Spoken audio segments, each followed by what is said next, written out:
సంవత్సరాల తరబడి ఎన్ని మందులు వాడినా మీ మోకాల నొప్పులు తగ్గట్లేదా? ప్రాణ పెయిన్ క్లినిక్ లో అత్యాధునిక చికిత్స.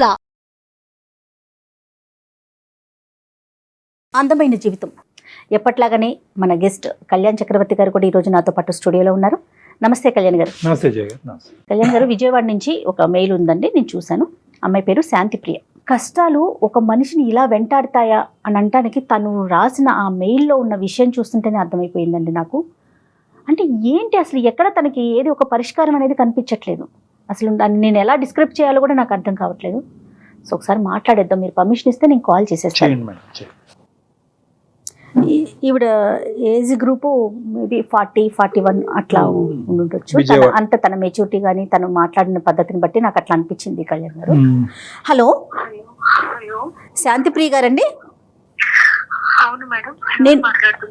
నేను జయానండి, అందమైన జీవితం ప్రోగ్రామ్ నుంచి మాట్లాడుతున్నాను, సుమన్ టీవీ నుండి. స్టూడియోలో డాక్టర్ కళ్యాణ్ చక్రవర్తి గారు కూడా ఉన్నారు, ఒక్కసారి మాట్లాడండి. నమస్కారం డాక్టర్ గారు. నమస్తే అమ్మా శాంతిప్రియ. నమస్తే అమ్మా. మాది విజయవాడ. నాకు మ్యారేజ్ అయి 18 years అయింది సార్. ఓకే. ఫస్ట్ మ్యారేజ్ అయి 18 years అయింది. First marriage. చాలా పెద్ద కుటుంబం, ఉమ్మడి కుటుంబంలోకి ఇచ్చారు నన్ను.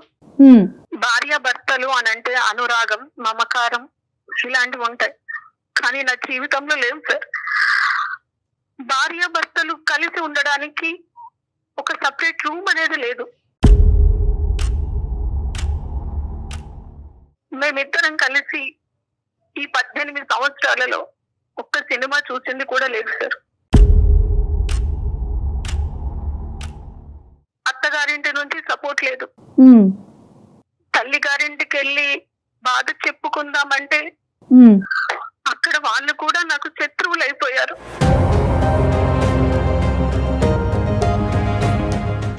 అసలు మీ వారు ఏం చేస్తుంటారండి? మా వారు రియల్ ఎస్టేట్ లో చేస్తుంటారు, బాగానే సంపాదించారు, కోట్ల ఆస్తి,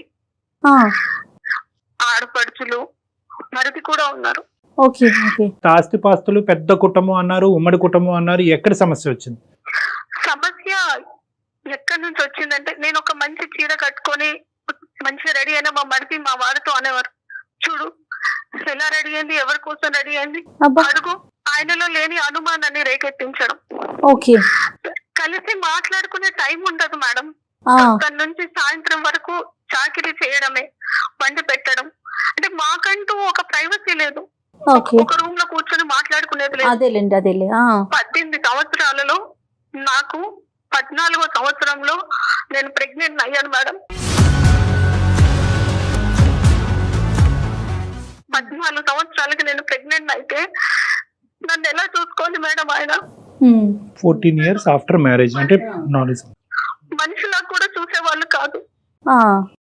ఆ ప్రెగ్నెన్సీలో నాకు షుగర్ కూడా అటాక్ అయింది. నన్ను తీసుకొని హాస్పిటల్ కి వెళ్లే వాళ్ళు కూడా కాదు. అంత పెద్ద ఉమ్మడి కుటుంబంలో నాకంటూ నా కష్టాన్ని చెప్పుకోవడానికి ఒక్కరంటే ఒక్కరు కూడా ఉండేవాళ్ళు. అంటే శాంతి గారు, అటువైపు నుంచి ఉన్న రీజన్స్ ఏమై ఉండొచ్చు? ఒక అన్నయ్య, ఒక అక్క, తమ్ముడు కూడా ఉన్నాడు. అన్నయ్యకు తన భార్య లోకం, తను ఏం చెబితే అది. నాకు సపోర్ట్ గా మా తమ్ముడు ఒక్కరు నిలబడ్డాడండి. నేను ఇంకో 2 రోజుల్లో బేబీకి డెలివరీ అన్నప్పుడు నాకు పని చేస్తూ ఉమ్మనీరు మొత్తం పోతుంటే ఇలా పొట్టని ఇలా పట్టుకుంటేనే హాస్పిటల్కి వెళ్ళాను మేడం.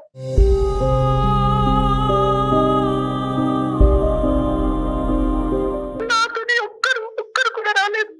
ఇంత పెద్ద ఉమ్మడి కుటుంబంలో పొట్టని ఇలా పట్టుకొని ఆటోలో నేను వెళ్ళిపోతే బేబీ కడుపులోనే చచ్చిపోయింది మేడం.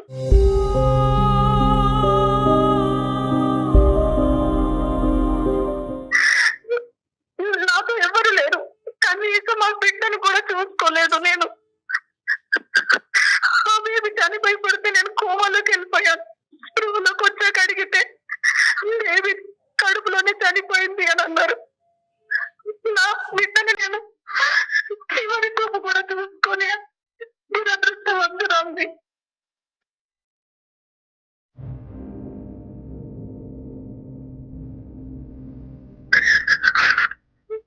అమ్మ పిలుపుకు కూడా దూరం అయిపోయాను నేను. నా బిడ్డ కోసమైనా బ్రతుకుదాం అనుకున్నాను మేడం.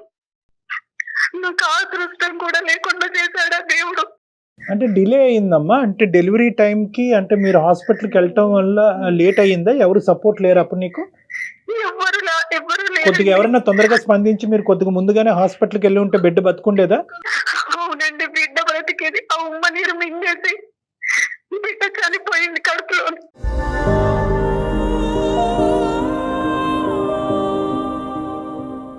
అమ్మ డయాబెటిక్ అన్నారు కదా, అది కంట్రోల్లో ఉందమ్మా ఆ టైం అప్పుడు? పోనీ షుగర్కి సంబంధించినటువంటి ట్రీట్మెంట్ అన్నదా సవ్యంగా జరిగిందా? లేదు సార్. ప్రెగ్నెన్సీలో డయాబెటిక్ అయితే కనుక చాలా స్పెషల్ కేర్ తీసుకోవాలి. Pregnancy it self is a burden for a women అమ్మా. అంటే ఫిజియలాజికల్ గా మెంటల్ గా ఒక బర్డెన్. ఆ టైంలో ఆ అమ్మాయికి మోరల్ సపోర్ట్ లేదు, ఇమోషనల్ సపోర్ట్ లేదు. దానికి తోడు ఈ అమ్మాయి దురదృష్టం 14 years తర్వాత ప్రెగ్నెంట్ అవటము, ఫిజికల్ ప్రాబ్లమ్స్ రావటం, ఉమ్మ నీరు బేబీ తాగటం, డయాబెటిక్. సో అన్ని కలిసి వచ్చినాయి పాపం తనకి. కలిసి రావటం ఒకటిని. ఒకప్పుడు ఇలాంటి సమస్యలు సర్వసహజంగా చూస్తూ ఉంటాం అమ్మా. Only thing that she would have needed at this point is support. Support అనేది లేకపోవటం. ఆ అమ్మాయికి ఏంటంటే ఇమోషనల్ గా మోరల్ గా సపోర్ట్ లేదు అనేది ఇంతవరకు బాధపడింది. ఫిజికల్ గా తనకి శారీరపరంగా ఒక సమస్య వచ్చి తన జీవితం ఆ బిడ్డ జీవితం ఒక రిస్క్ లో పడినప్పుడు కూడా ఎవరు ముందుకు రాలేదు. ఇట్లా నాకు అయినాక కూడా మా వారు కనీసం ఎలా ఉంది, ఓ పర్లేదు మళ్ళీ మనకు పిల్లలు పుడతారు అన్న సపోర్ట్ కూడా లేదు మేడం. మోరల్ సపోర్ట్ ఎప్పుడు లేదమ్మా. అంటే నువ్వు ఎవరు లేరు, నువ్వు నా జీవితానికి పట్టిన శనివి, ఇంకా నువ్వు నాకు బిడ్డల్ని కూడా ఇవ్వలేదు అన్నట్టుగా. నువ్వు ప్రెగ్నెంట్ అవటం అన్నది అసలు అతనికి ఇష్టమేనా అమ్మా? అంటే 14 సంవత్సరాల తర్వాత నువ్వు ప్రెగ్నెన్సీ వచ్చింది, గర్భం దాల్చావని చెప్పి నీకు ఎంత ఆనందం ఉందో అందులో కొంతవరకైనా అతనికి లేదు. ఆయనకు ఎంతసేపు ఆయన బిజినెస్, ఆయన ఫ్యామిలీ, ఆయన చెల్లెళ్ళు, ఆయన తమ్ముడు, ఇదే ఆయనకు లోకం. సో ఇంట్లో ఒక పని చేయడానికి ఒక ఆడది అంతే. ఆ ఇంట్లో పని మనిషిగా చూస్తున్నారు, మీకంటూ ఒక స్వేచ్ఛ పెట్టడానికి. కానీ ఇంతకంటే విచిత్రం ఏంటంటేనమ్మా, ఒకటి శాంతి, ఓకే నా అత్తింటి వాళ్ళు ఇలా ప్రవర్తిస్తారని చాలా సందర్భాల్లో చూసాం. కానీ ఇప్పుడు 1 సంవత్సరం 2 సంవత్సరాల పాటు సర్దుకుపోవమ్మా, సమస్యలు సద్దుమనుగా అవుతాయి. అత్తింట్లో ఇలాంటి అలాగే చెప్పేవారండి. అమ్మగారు సర్దుకుపోమ్మా, చదువుకోవటం మా పరువు పోతుంది. నాన్నగారు అనేవారు, వెనక్కి వచ్చేసేయమ్మా, నేను నిన్ను చూసుకుంటాను, వెనక్కి వచ్చేసేయమ్మా అని. ఆయన మారకపోతాడా, నా ప్రేమను అర్థం చేసుకోలేకపోతాడా, ఆయనకు మారకపోతాడా అని ఇంకా నా వల్ల కాలేదు. నాన్నగారు కూడా మొత్తం మంచాన పట్టేసి నా మీద రందితో బాధతో ఆయన మంచాన పడితే ఇంకా నేనుండి ఒక్కసారి చివరి చూపు కన్నా వెళ్ళేసి వస్తాను అని ఎంత బతిలాడినా కూడా పంపించలేదండి.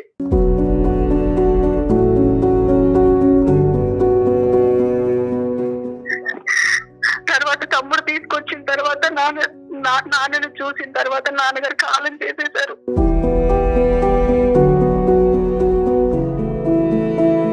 తమ్ముడు ఇంకా పంపించలేక, నీ ఆరోగ్యాన్ని నేను చూసుకుంటాను, నీకు నేను ట్రీట్మెంట్ ఇప్పిస్తానని సైకియాట్రిస్ట్ దగ్గర తీసుకెళ్లి ట్రీట్మెంట్ కూడా ఇప్పించారండి.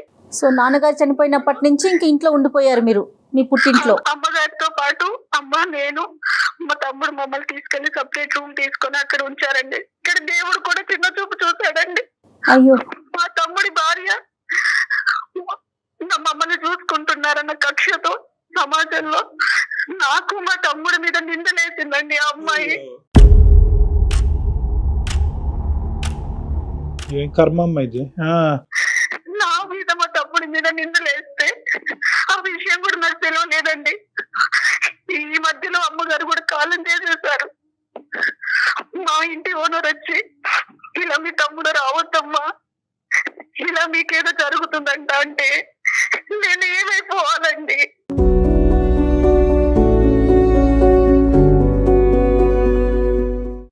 సొంత తమ్ముడండి, ఒక తల్లి కడుపులో పుట్టిన పిల్లలం మేము. ఆమె స్వార్థానికి మా మీద నిందలేస్తే ఏమైపోవాలి?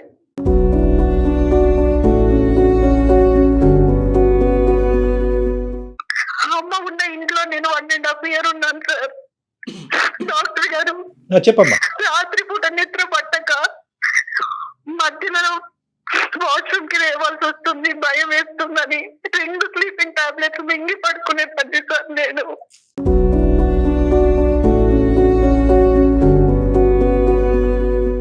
మరి తమ్ముడు ఇప్పుడు నీతోనే ఉన్నాడమ్మా? తమ్ముడు నీకు సపోర్టివ్ గానే ఉన్నాడా? తమ్ముడు కాంటాక్ట్ లో లేడు, వాడికి నేను దూరంగా వచ్చేసాను నేను. అవన్నీ అంటే ఇట్లా నిందలు పడుతున్నాయని తెలిసి మధ్యలో ఒక సంబంధం వస్తే 2వ పెళ్లి చేసుకొని వచ్చేసాను సార్. అతను అనవసరంగా నీ వల్ల అతని జీవితం పాడవుతుందని చెప్పి అతని దగ్గర నుంచి కూడా దూరంగా వచ్చి అనేసి. అవును సార్, వాడికి 2 ఆడపిల్లలు సార్. వాళ్ళ వాళ్ళ జీవితం మీద కూడా మర్చిపడుద్ది కదా సార్. అదేనమ్మా నాకు అర్థమైంది. సో ఫైనల్ గా ఏంటంటే ఎవరికి నేను భారం అవ్వకూడదు, నా వల్ల ఎవరికి కష్టం రాకూడదు అని చెప్పి అటువైపు అత్తింటి నుంచి ఇటువైపు పుట్టింటి నుంచి దూరంగా వచ్చి ఒంటరిగా టైలరింగ్ చేసుకుంటూ బతుకుతున్నాం. అవును సార్. అప్పుడు ఈ వ్యక్తి ఎలా పరిచయం అయ్యారమ్మా? ఎవరో వచ్చారు పెళ్లి చేసుకున్నారని అంటున్నారు కదా, అతను ఎవరు, ఎక్కడి నుంచి వచ్చాడు, ఎలా పరిచయం అయ్యాడు? నేను గ్రాడ్యుయేషన్ చేశాను సార్, ట్యూషన్స్ చెప్పేదాన్ని నేను. సో ఆ ట్యూషన్ లో ఒక అబ్బాయి వచ్చి, మేడం ఇట్లా ఒకరు ఉన్నారు మేడం, మ్యారేజ్ చేసుకుంటా అంటున్నారు, బాగా వెల్ సెటిల్డ్ అన్నప్పుడు నేను మాట్లాడానండి. ఇది నా జీవితం, నేను మళ్ళీ చేసుకోవాలంటే నాకు చాలా ధైర్యం కావాలి, నేను అనుభవించేశాను అని అంటే, లేదు నన్ను చేసుకుంటూ సుఖపడతావు, నీకు మంచి జీవితం ఇస్తానని నమ్మించాడండి. అతని ఫ్యామిలీ బ్యాక్గ్రౌండ్ ఏంటమ్మా? అతనికి పెళ్లి అయిందా? అతని వయసు ఎంత? పెళ్ళయింది, ఆయనకి 2 పిల్లలు సార్, పెళ్లిడికి వచ్చిన పిల్లలు ఉన్నారు. భార్య ఏమైంది? భార్య చనిపోయింది సార్. చనిపోయింది. ఓకే. కేవలం ఈ స్టూడెంట్ పరిచయం ద్వారా ఏర్పడినటువంటి ఒక పరిచయం. అవును సార్. ఇంకా మీరు ఇంకేమీ వాకప్ చేయలేదు అతను ఎవరు నిజం? అంటే భార్య ఎటువంటి పరిస్థితుల్లో చనిపోయింది, చాలా ఇంపార్టెంట్ ఫ్యాక్టర్. ఏది వాకప్ చేయలేదు సార్. నా తమ్ముడైనా సంతోషంగా ఉండాలి, నా దగ్గరికి ఇంకా రావద్దు, వాడైనా వాడు ఫ్యామిలీతో బాగుండాలని నేను ఈ పెళ్లి చేసుకుని వచ్చేసాను. ఈ పెళ్లి చేసుకోవడం ఎలా అంటే పెనంలో నుంచి కుంపట్లో పడ్డట్టు అయిందండి. అర్థమవుతోంది. ఎదిగిన పిల్లలు, ఈయన పెళ్లి చేసుకున్న 4 నెలలకి నాకు చెప్పేశాడు, నాకు ఇంట్లో పని మనిషి కోసం అని నేను పెళ్లి చేసుకున్నానని.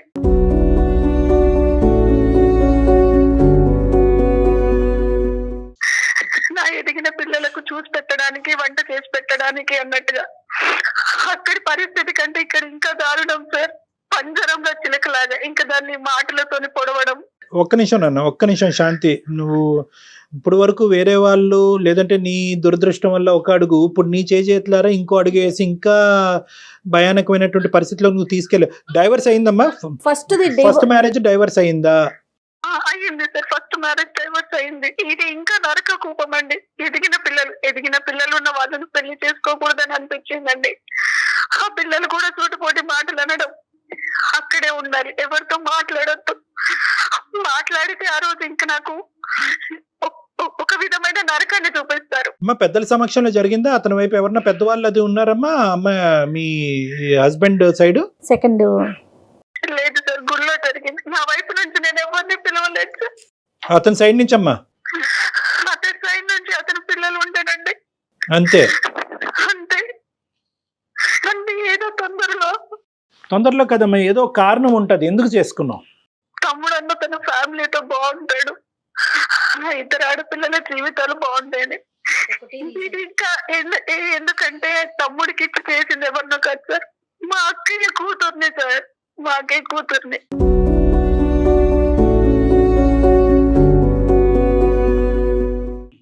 అంటే నేను తనకి పిన్నిని సార్, ఆ అమ్మాయి మా మీద అలా నిందలేసింది, ఇంకెవరున్నారని అనుకోవాలి సార్. కాదమ్మా, ఒక నిందలేసే మనస్తత్వం ఉండేటటువంటి వాళ్ళు ఇప్పుడు నువ్వు పెళ్లి చేసుకున్న తర్వాత కూడా నిందలేస్తారు. చుట్టుపక్కల వాళ్ళు కూడా నమ్మారు కదా సార్. డైరెక్ట్ మా ఓనర్ వచ్చి, అమ్మాయి నీ తమ్ముడు మీ ఇంటికి రావద్దు, నీ మధ్యలో ఏదో ఉందంట అంటే చచ్చిపోవాలనిపించింది సార్.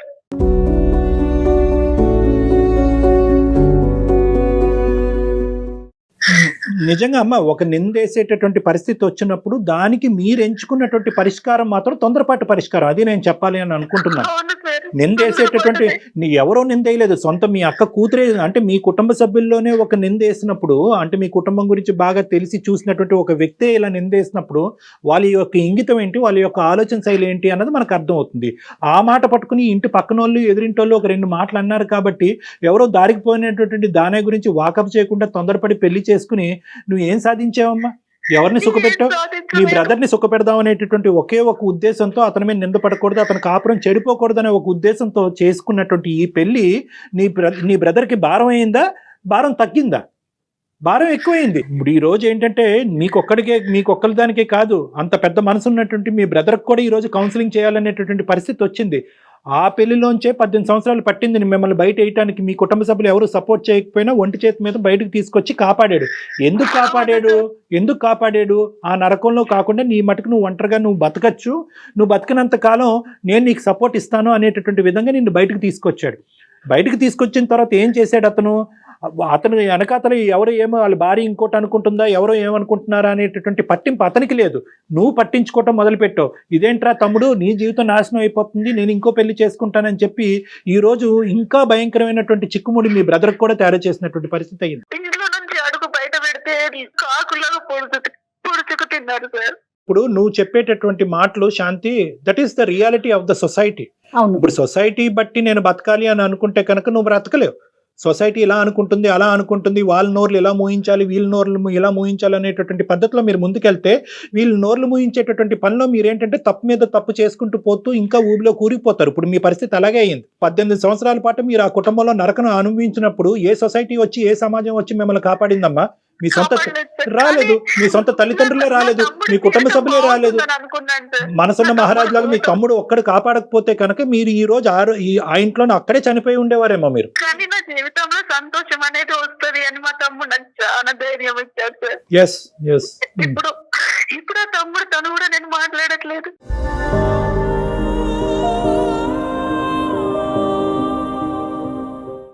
వాడు ఎక్కడ ఉన్నాడో కూడా తెలియదు. ఆ సపోర్ట్ కూడా పోగొట్టుకుంది అమ్మాయి. బాధపడాలా, కోప్పడాలా, ఏంటో అది అర్థం కాదు. మాట్లాడలేదు.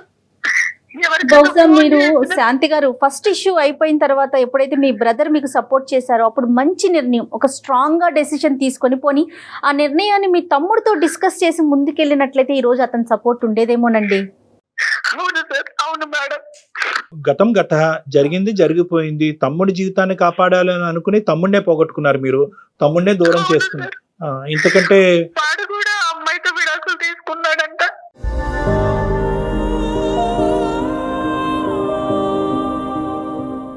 అయిపోయింది అక్కడ కూడా అయిపోయింది.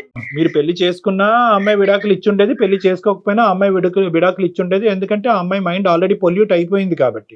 అలాంటి అమ్మాయి మనసులోంచి ఈ భావాన్ని తీసేయటం గురించి మీరు ఒక పెద్ద తప్పు చేశారు. అది ఇక్కడ అన్నిటికంటే బాధ కలిగింది. అంటే తన పెళ్ళే పరిష్కారం అనుకున్నారు శాంతి గారు కదమ్మా. ఇప్పుడున్న పరిస్థితుల్లో ఇంకో నరకంలోకి వచ్చావు. మళ్ళీ ఇక్కడ నువ్వు ఇంకో పనమ్మాయి లాగే ట్రీట్ చేసేటటువంటి ఇంకో కుటుంబం. అక్కడైతే కనుక అట్లీస్ట్ ఉమ్మడి కుటుంబం, ఒకరితో కాకపోతే ఒకరితో చెప్పుకునే దిక్కు మొక్కు ఉండేది. ఇక్కడ ఎవరూ లేరు. అంతా ఒక సైన్యం లాగా ఇటువైపు పిల్లలు, భర్త అందరు కలిపి నిన్ను చంపుకు తింటున్నారు. ఏంటమ్మా పరిస్థితి? ఏంటి పరిస్థితి? ఎన్ని రోజులు అయింది పెళ్లి చేసుకుని? పెళ్లి జరిగి ఈ రెండో పెళ్లి జరిగి ఎంతకాలం అయిందమ్మా? 6 సంవత్సరాలు అవుతుంది. ఎక్కడ ఉంటున్నారు మీరు? కరెక్ట్ గా అడ్రస్ కూడా తెలియదు సార్. సూర్యాపేట నుంచి ఎక్కడో లోపలికి. ఏంటమ్మా? సూర్యాపేట నుంచి చాలా లోపలికి రావాలి సార్. నువ్వు ఎక్కడున్నావు కూడా నీకు తెలియదమ్మా? అడ్రస్ కూడా తెలియదు సార్. నాకు షుగర్ కదా సార్. ఇంట్లో పని చేస్తూ నాకు బొటన వేలు ఇట్లా పాడైపోయి మొత్తం వేలంతా పాడైపోయినా నన్ను హాస్పిటల్ తీసుకెళ్ళలేదు సార్.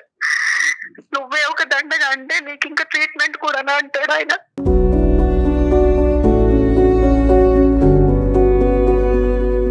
ఆ పాత నరకం 18 సంవత్సరాలు, ఇప్పుడు ఈ నరకం యొక్క డ్యూరేషన్ 6 years. 6 years. అవునండి. ఎందుకున్నావమ్మా అక్కడ? స్ట్రైట్ క్వశ్చన్, ఎందుకున్నావు అక్కడ? ఎలా బయటకు రావాలమ్మా? మీ ఇంటికి తలుపు ఉంది కదా, బయటికి రా. వాళ్ళు బయటికి వెళ్ళినా లాక్ చేసుకొని వెళ్ళిపోతారు. మా ఇంట్లో కనీసం పని మనిషి కూడా రాదండి.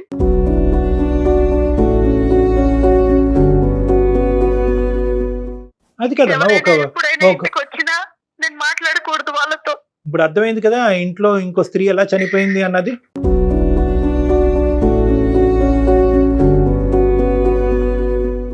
ఇప్పుడు ఇదే పరిస్థితి నువ్వు 3వ, 4వ, 5వ పెళ్లిలో నువ్వు నాకు చెప్పినా కూడా నేను అంటాను, ఒకటే మాట అంటాను, నువ్వు బయటికి రావాలి, నీ గురించి నువ్వు బ్రతకాలి, నువ్వు పెట్టుకున్నటువంటి ఒక ధ్యేయం గురించి, ఒక గమ్యం గురించి బయటికి రావడానికి ఫస్ట్ నాకు దారి తెలియట్లేదు. వచ్చినా నేను ఎక్కడికి వెళ్ళాలి?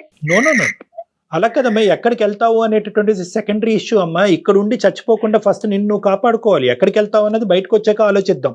నీకు డిగ్రీ ఉంది, టైలరింగ్, కానీ నా బాధ ఒక్కసారి ఎవరికైనా చెప్పుకుందాం అనిపించింది. సంతోషం అమ్మా, చాలా సంతోషం.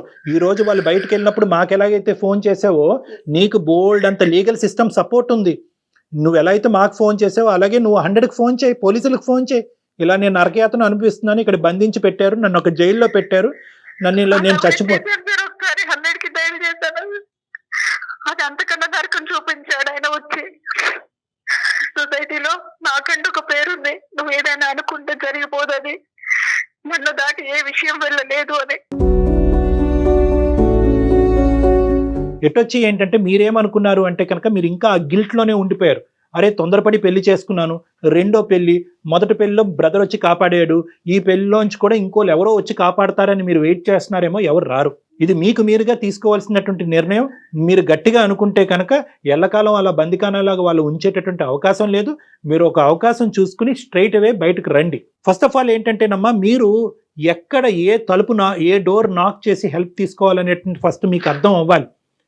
ఇంకా ప్రపంచం అంత గుడ్డిబారిపోలేదమ్మా, ఇంకా సమాజంలో లా ఉంది, మీకు హెల్ప్ చేసేటటువంటి ఎన్జిఓ ఆర్గనైజేషన్స్ ఉన్నాయి, సామాజిక పరమైనటువంటి సోషల్ ఆర్గనైజేషన్స్ ఉన్నాయి, స్త్రీలకు సపోర్టివ్గా లీగల్ సిస్టమ్ ఉంది. అటువంటి తలుపులు తట్టడం అనేటటువంటిది మీరు ఒక ఆలోచన కింద పెట్టుకోవాలి. మీరు ఇంకా సెంటిమెంట్స్లోని గిల్ట్లోనే ఉండిపోతున్నారు. పెళ్ళి అయ్యింది, పిల్లలు ఉన్నారు, రెండో పెళ్ళి, తప్పు విధంగా వచ్చి నేను పెళ్లి చేసుకున్నాను కాబట్టి ఈ రోజు కాకపోతే రేపైనా కూడా ఇక్కడ మారిపోతారు, నన్ను పని మనిషిలా చూడకుండా ఒక మనిషిలా చూస్తారు అనేటటువంటి ఒక హోప్తో, ఒక పనికిరాని హోప్తో ఎక్కడైతే కూరుకుపోతున్నారో అక్కడే ఇంకా కూరుకుపోతున్నారు. ఇది మీరు ఇందులోంచి అంటే 6 సంవత్సరాలు అయిపోయింది, మళ్ళీ ఇందులో 6 సంవత్సరాలు అయిపోయింది. ఇప్పుడు ఏమనుకుంటారంటే అరే ఆల్రెడీ 6 years అయింది కదా, ఇంకెక్కడికి వెళ్తానులే, ఇంకా అంతా అయిపోయింది, తమ్ముడు లేడు, ఎవరు లేరు, ఇక్కడే చచ్చిపోతానని అనుకుంటున్నారు. అది కరెక్ట్ కాదు. మీ గురించి మీరు బ్రతకాలి, ఒక స్వేచ్ఛాయుతమైనటువంటి జీవితాన్ని మీరు బతకాలి. మీ జీవితం మీద మీకు నమ్మకం రావాలి. నాకు ఇంకో భయం కూడా ఉంది డాక్టర్ గారు, బయటికి వచ్చాక ఈయన నన్ను బతకనిస్తాడా, ఈయన గురించి నేను చెడుగా చెప్తే ఇలా అమ్మా, జరుగుతుందని. నువ్వు ఎలాగైతే భయపడుతున్నాడో ఆ మనిషిలో కూడా ఒక భయం అన్నది ఉంటుంది. ఆ మనిషిలో భయం పుట్టించాలి మీరు, ఆ మనిషిలో భయం పుట్టించాలి. మీరు నొక్కవలసినటువంటి బటన్ నొక్కట్లేదు కాబట్టి అతను ఇలా పబ్బాన్ని గడుపుతున్నాడు. ఒక స్త్రీ ఎలాగైతే కనుక ఇతను బాధ తట్టుకోలేక చచ్చిపోయిందో, నువ్వు కూడా అలా బాధ తట్టుకోలేక ఇలా క్షీణించబడి అలా చచ్చిపోతావు అనేటటువంటి వెయిటింగ్ గేమ్ అతను ఆడుతున్నాడు. అప్పుడు ఇంకో కొత్త పని మనిషి ఆ ఇంట్లోకి వస్తుంది అనేటటువంటి ఆలోచనతో అతను ఉన్నాడు. ఒక స్వార్థపూరితమైనటువంటి మనిషిలో నువ్వు భయపడటం కాదు, నువ్వు అతన్ని భయపెట్టాలి. ఒక పోరాట పట్టణంతో ముందుకెళ్తేనే ఇలాంటి వాళ్ళకి బుద్ధి వస్తుందమ్మా. వదిలేస్తే మళ్ళీ ఇంకొక వ్యక్తి అదే, ఇప్పుడు డాక్టర్ గారు చెప్పినట్లు అదే ప్లేస్ లో ఉంటారు కదా. అతను ఒకటే కాదమ్మా, అతన్ని చూస్తూ ఇదే జీవన విధాన శైలి అని చెప్పి రాంగ్ ఎగ్జాంపుల్ గా తీసుకునేటటువంటి 2 పిల్లలు ఉన్నారు. వాళ్ళు ఎంత భయంకరమైనటువంటి రాక్షసుల కింద మారుతారో, ఎటువంటి కుటుంబాలని వాళ్ళు రేపొద్దున పెద్ద నాశనం చేస్తారో అనేటటువంటి సమస్య కూడా ఇక్కడ ఉంది. ఇంకొక 100 జీవితాలు నాశనం అవ్వకముందే నువ్వు కథం తొక్కాలమ్మా. ఎంతమ్మా 2 నిమిషాలు, ఇప్పుడు ఈ ఫోన్ పెట్టే కానీ 100కి ఫోన్ చేయి, లేదంటే మమ్మల్ని చేయమంటే మేము చేస్తాం. మీ లొకేషన్, వాట్సాప్ లొకేషన్ మాకు షేర్ చేయండి, మీరు ఎక్కడున్నారో మాకు చెప్పండి, మేము పోలీసులకు అక్కడ పంపిస్తాం. మేము నేను ఫస్ట్ నువ్వు అందులోంచి బయటపడు, విడుదలవు. అలాగే డాక్టర్ గారు. దేవుడు ఇచ్చినటువంటి ఈ జీవితాన్ని కాపాడుకో. నీ కాళ్ళ మీద నువ్వు నిలబడి నువ్వు బయటకు వెళ్ళి సమాజం ఏ లెక్కేస్తుంది అనేది తీసి పక్కన పెట్టేసే. తప్పకుండా డాక్టర్ గారు. ఓకే, తప్పకుండా. All the best. Thank you. Good luck Shanti. Right Shanti గారు, థ్యాంక్ యూ అండి. థ్యాంక్స్ అమ్మా. Thank you. డాక్టర్ గారు. థ్యాంక్ యూ అమ్మా, all the best. God bless. ఎందుకంటే భయంకరమైంది ఏమన్నా ఉందమ్మా? ఏం కళ్యాణ్ గారు, అసలు ఎటుపోతుంది సమాజం? ఎలాంటి ఆలోచనలు, బాబా చిచ్చి చిచ్చి. సమాజం మాట్లాడుకోవటానికి సిగ్గు అనిపిస్తుంది. సమాజం కంటే చూసారమ్మా, ఇక్కడ ఏంటంటే నిజంగా హెల్ప్లెస్నెస్ అనేటటువంటి దానికి ఇది ఒక పర్ఫెక్ట్ ఎగ్జాంపుల్ అన్నమాట. ఇప్పుడు అమ్మాయి ఏంటంటే కనుక మెయిన్ గా బయటికి 2 కారణాల వల్ల బయటపడలేకపోతున్నామ్మా. ఏంటంటే నేను ఆల్రెడీ ఇది రెండో పెళ్లి, ఇది నేను నా చేతులారా తప్పుగా దిగినటువంటి పెళ్లి. అదేదో అందుకే చొడ్డు పొయ్యి మించి కుంపట్లో పడినట్టు. సో ఇది ఏంటంటే కష్టం వచ్చినా నష్టం వచ్చినా ఈ నరకాన్ని నేను భరిస్తూ ఈ శ్రేయస్ జీవితం అంతా కూడా ఈ నరకంలోనే గడిపేయాలనేటటువంటి ఒక ఫాల్స్ ఐడియాలో చాలా మంది స్త్రీలు ఉంటారు. అవునండి, ఒక తప్పు జరిగినప్పుడు రెండోది కూడా జరిగితే దాంట్లోనే ఆగిపోతారు. అది నెంబర్ 1. నెంబర్ 2 ఏంటంటే ఇక్కడే ఇంత నరకం చూపెట్టాడు, గడప దాటితే ఏం చేస్తాడు అనేటటువంటి రెండో భయం. వాడు ఏం చేయలేడు, వాడి ఇంట్లో పులి బయట పిల్లి, బయటకి ఏమీ చేయలేడు. ఎటొచ్చి ఏంటంటే ఇలాంటి ఆడవాళ్ళు అలా అనుకునే అమ్మో ఇంకా ఏం చేసేస్తాడు అనేటటువంటి. ఆ అమ్మాయి ఇంకో మాట ఏమంటుంది, నేను బ్రతకుండి ఎందుకు అనేటటువంటి మనిషికి నీకెందుకు ప్రాణభయం అమ్మా, నువ్వు బయటకు అడిగేయి అనేటటువంటి మనం ధైర్యం ఇవ్వటం. 2 బేసిక్ సొల్యూషన్స్ ఇవి, ఎవరైనా కూడా చెప్పేటటువంటి సొల్యూషన్. ఇటొచ్చి ముఖ్యంగా ఏంటంటే ఈ 2 సొల్యూషన్స్ ఆ అమ్మాయికి ఎందుకు కనిపించట్లేదు అంటే ఆ అమ్మాయి ఒక గిల్ట్ భయం అనేటటువంటి కుంపట్లో ఉండిపోయింది, ఇలా ఉండిపోయింది. ఫస్ట్ లో తమ్ముడు సపోర్ట్ చేశాడు, ఇప్పుడు అతను కూడా లేకపోయేసరికి నేను ఒంటరిని, నాకెవ్వరూ లేరు అనే పాయింట్ తనకి రేజ్ అవుతుంది. మోస్ట్ ఇంపార్టెంట్ ఏంటంటే మళ్ళీ తమ్ముడు లాంటి ఒక మహత్తరమైనటువంటి ఒక మనిషి వచ్చి నన్ను ఇందులోంచి బయటకు లాగుతాడు అనేటటువంటి ఒక అనవసరమైనటువంటి హోప్ లో ఆ అమ్మాయి 6 సంవత్సరాల పాటు గడిపేసింది. తన నెంబర్ మనం తీసుకుందాం మేడం. అవునవును, ఎమర్జెన్సీ నెంబర్స్ అన్ని కూడా అమ్మాయికి మెసేజ్ పెట్టండి మీరు, లేదంటే Right. కాల్ చేసి చెప్పండి. రైట్. ఆ కాంటాక్ట్ నెంబర్స్ అన్ని కూడా తనకి హెల్ప్ఫుల్ గా ఈ రోజు కాకపోయినా రేపైనా కూడా అవునండి, ఆ అమ్మాయి కాల్ చేసి ఒక అవకాశం తీసుకుని బయటపడుతుంది. తప్పకుండా కళ్యాణ్ గారు. నమస్తే అండి. నమస్తే. నమస్తే.